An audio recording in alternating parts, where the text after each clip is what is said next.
शिव पार्वती संवाद। माता पार्वती ने भगवान शिव से पूछा, गंगा में डुबकी लगाने से क्या सच में धुलते हैं पाप? आइए सुनते हैं ये रोचक कथा को। प्राचीन काल से ही हमारे शास्त्रों में कहा गया है कि गंगा केवल नदी नहीं है, माँ है। वह मोक्षदायिनी है, पाप नाशिनी है। पर क्या हर कोई जो उसमें स्नान करता है सचमुच पवित्र हो जाता है? क्या हर डुबकी से धुल जाते हैं पाप, जीवन के सारे पाप? क्या केवल जल छूने से मन का कलुष मिट जाता है? इन्हीं प्रश्नों को लेकर एक बार माता पार्वती ने स्वयं भगवान शिव से पूछा, प्रभु, क्या सच में गंगा में डुबकी लगाने मात्र से पाप नष्ट हो जाते हैं?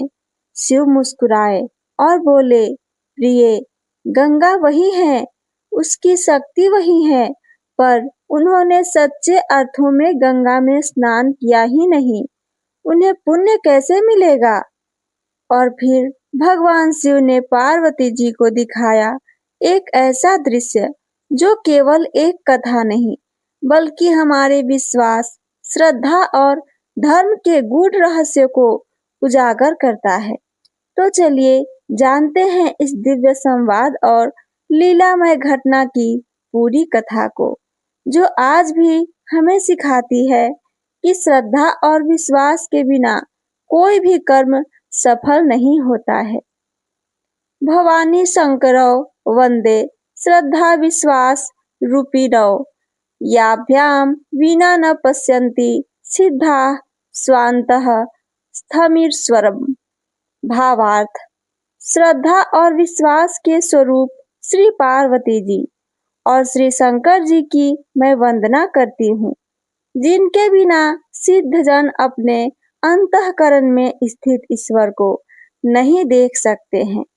गंगा स्नान से पापों का नाश होना बतलाया गया है, परंतु नित्य गंगा स्नान करने वाले लोग भी पाप में प्रवृत्त होते देखे जाते हैं।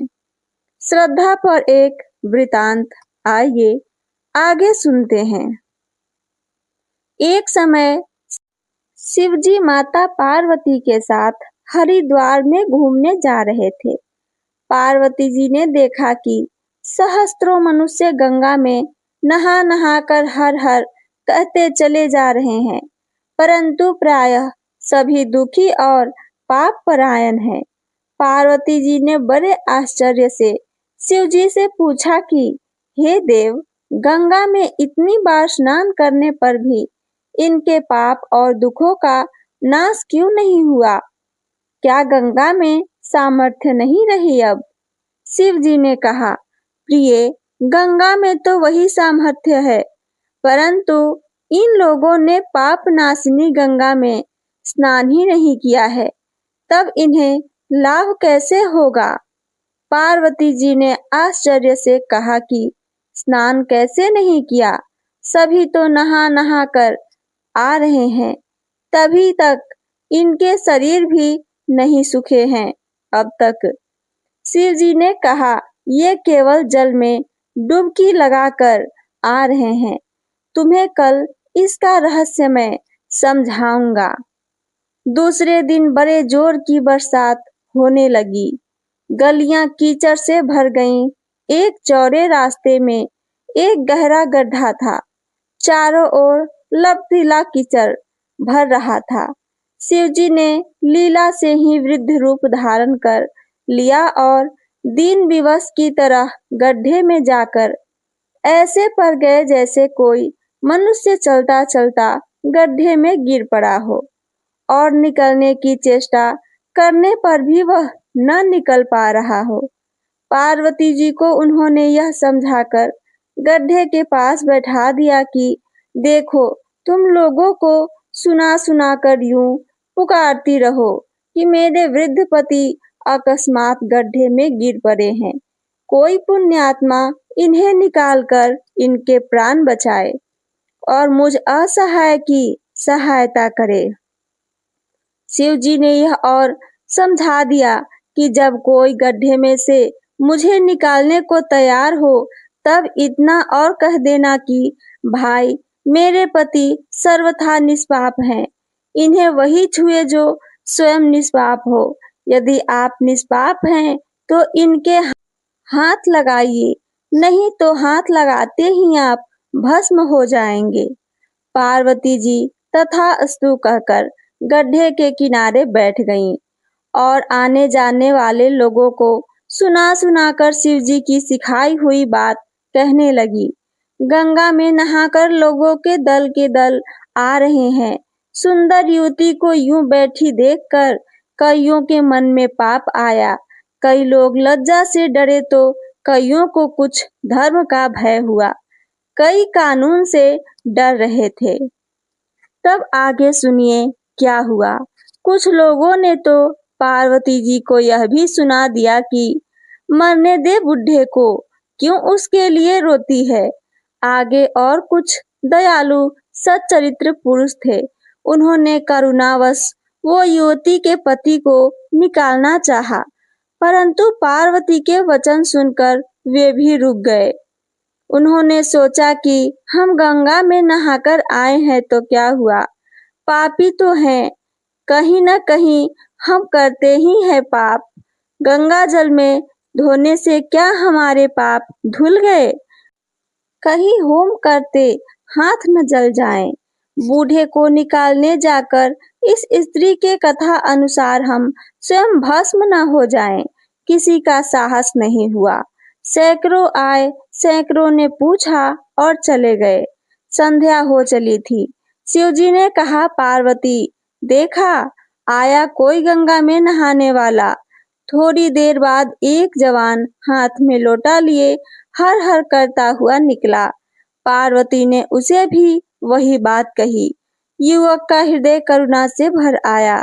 उसने शिवजी को निकालने की तैयारी की। पार्वती ने रोककर कहा कि भाई, यदि तुम सर्वथा निष्पाप नहीं होगे तो मेरे पति को छूते ही जल जाओगे।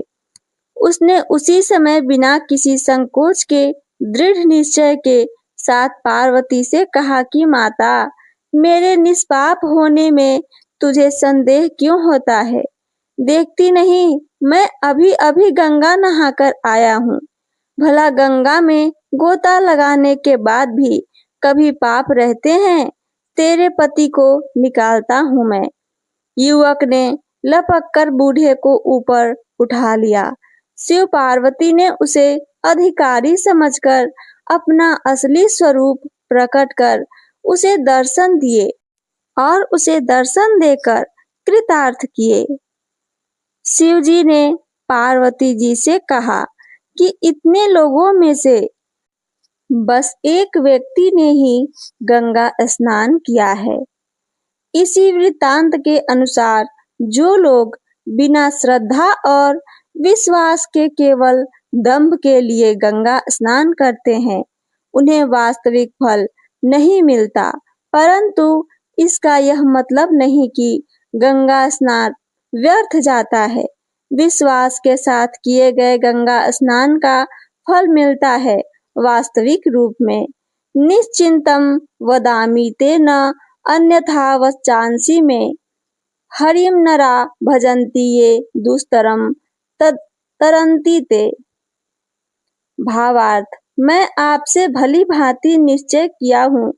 सिद्धांत कहता है, मेरे वचन अन्यथा मिथ्या नहीं है कि जो मनुष्य श्री हरि का भजन करते हैं वे अत्यंत दुस्तर संसार सागर को सहज ही पार कर जाते हैं। तो ये थी मेरी आज की कथा और इससे ली हुई जानकारी। मेरी जानकारी आप सबको पसंद आई हो तो चैनल को सब्सक्राइब करके वीडियो को लाइक करना ना भूलें। साथ साथ अपना एक प्यारा सा कमेंट करके हमें जरूर बताइए। सुनने के लिए धन्यवाद। हर हर महादेव।